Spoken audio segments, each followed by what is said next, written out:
The unknown Egyptian pyramid with outer space technology, it exploded when the system collapsed with the destruction of Atlantis.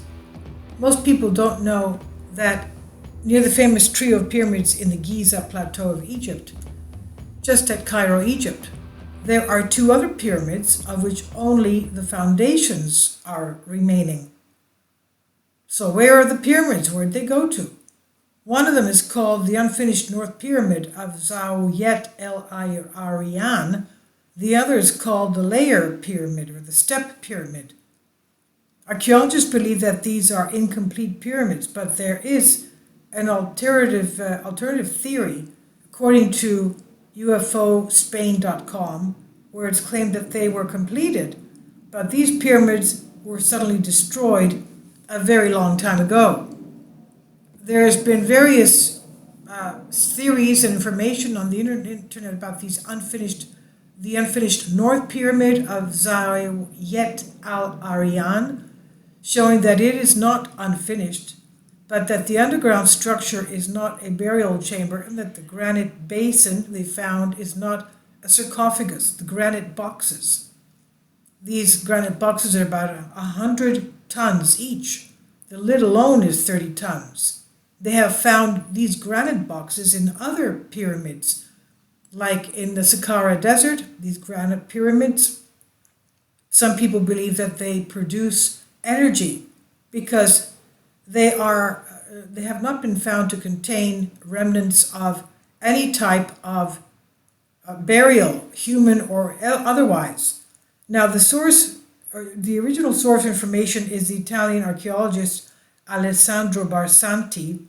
He found the ruins of the pyramid in 1900 and began excavation in 1904. His original report in French contains descriptions of the underground corridors, the chamber, and the strange oval stone basin, which was sealed and protected, which is really remarkable. Although Barsanti was impressed by the high quality of the stonework and the open room at the bottom, no one else explored this monument. Since 1964, the pyramid has been placed in a restricted military zone and further excavation is prohibited, unfortunately. The entire base of the North Pyramid of Zawiet Al Arian is made of local limestone. Its base is 200 meters, which is about 600 some odd feet, which would make it almost as big as the Great Pyramid of Giza. From this rock was cut a large piece that leads to a basement. Archaeologists still attribute this interior to a tomb where a pharaoh was to be buried, despite the fact that all the stone boxes, which were not sarcophagi, found in these pyramids were empty.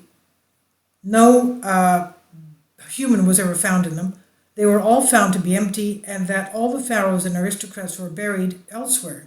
They were buried in the Valley of the Kings. Now, as some researchers have shown, the construction of the pyramids and their interior design show that they are technological devices intended for the collection of energy from the Earth and the universe, so to use this energy possibly for multiple purposes. Now, as I'm reading this, I'm translating this from a Greek article, but let's keep in mind, and I'll leave a link below for you for the playlist having to do with the Emerald Tablets of Thoth the Atlantean. Because you should read them because they, after all, they are archaeology and anthropology, pre-flood technology of the ancient Atlanteans. They had air travel, space travel, interdimensional travel as well, and they had such advanced knowledge of technology. He states that they even abused it. They were told by the gods not to abuse it. They did, and he said it was just a matter of time before divine intervention took them down. Of course, some Atlanteans, he said, escaped the destruction which took thousands of years to take place of Atlantis, and they went to other areas all over the world and built new cities with pyramids. The first thing they did was build pyramids, so obviously they had something to do with production and the fundamental needs of a society. But let's go on with this now.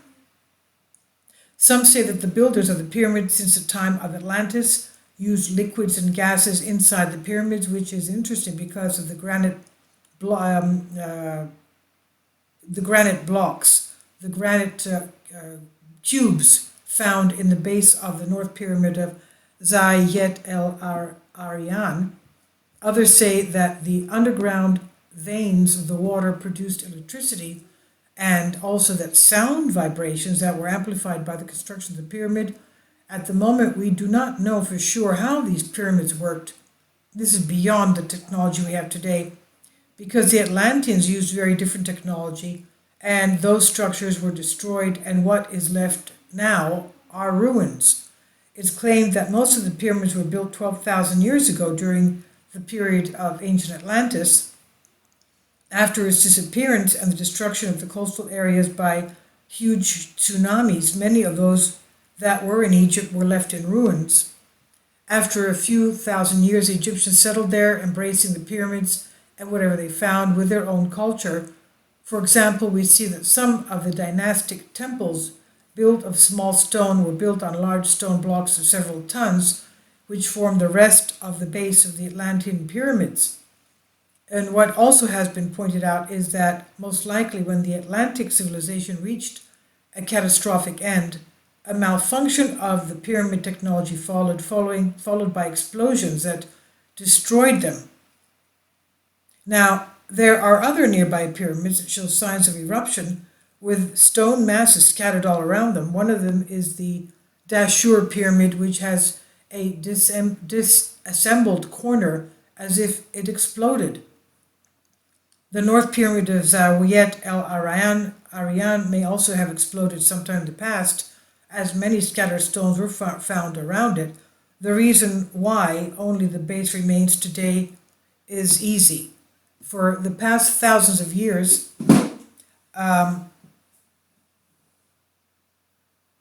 people have used stones to build their own homes. Otherwise, they took the material from these destroyed, ruined pyramids. They used the materials to build their own constructions.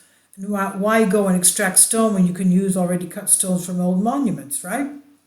Apparently, when the Roman Empire conquered Upper Egypt, they used this monument as a stone quarry. Even recently, the stones were used by the local population as building materials. But the ruin that remains today from the North Pyramid of Zayet El Arian is still very interesting, full of a mystery that also implies unusual and ancient technology. When the Italian archaeologist Alessandro Barsati began excavating the underground structure of the North Pyramid of Zayet El Arian in 1904, he was the only one who examined the structure and the only one who left us some very interesting descriptions. His initial report was published in the Chronicles of the Service of Antiquities of Egypt, Volume 7 of the Institute of French Archaeology in East Cairo in 1906.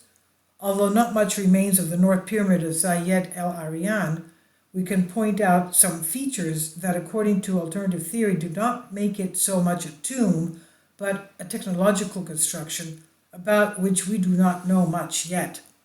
The oval basin is the most interesting of many others around, inside and out, as it has a perfectly placed granite top lid and was polished inside like a mirror.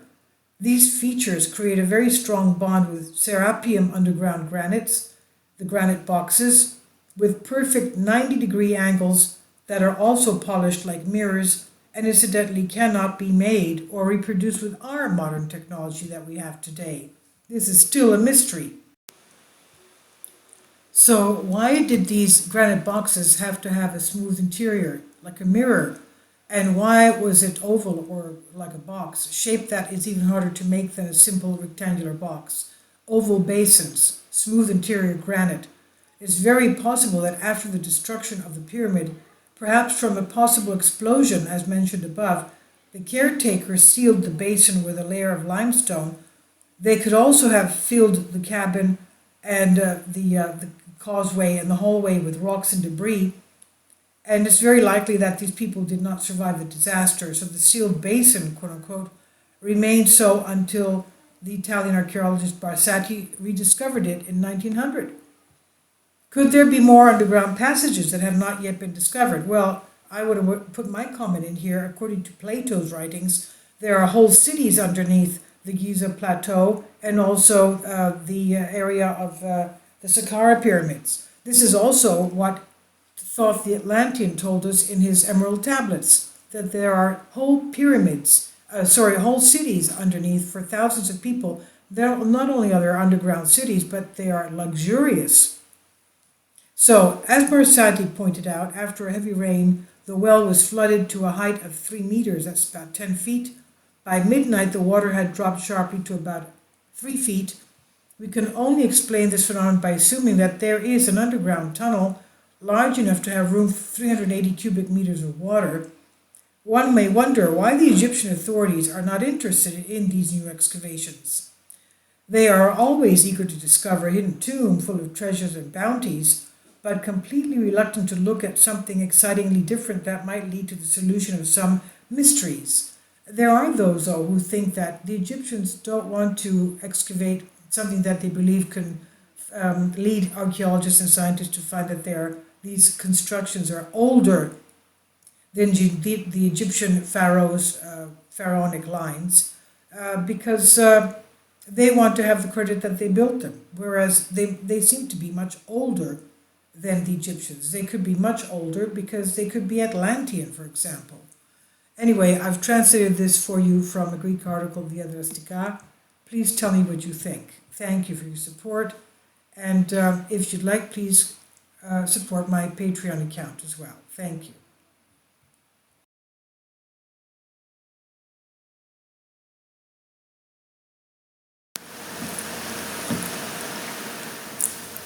If you'd like to join me on my Patreon account, you will hear content not covered by mainstream media.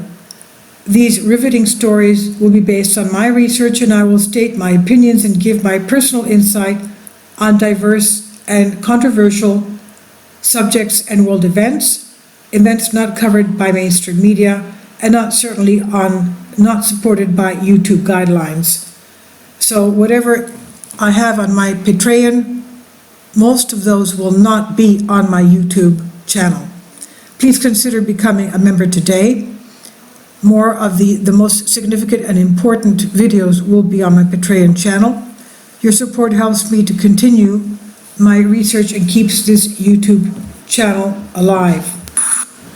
And we depend on your support, your generous charity, because we help economically challenged families here in Athens, Greece, in Kapota, and we also help the young generation with university tuition and the community around our church. Thank you.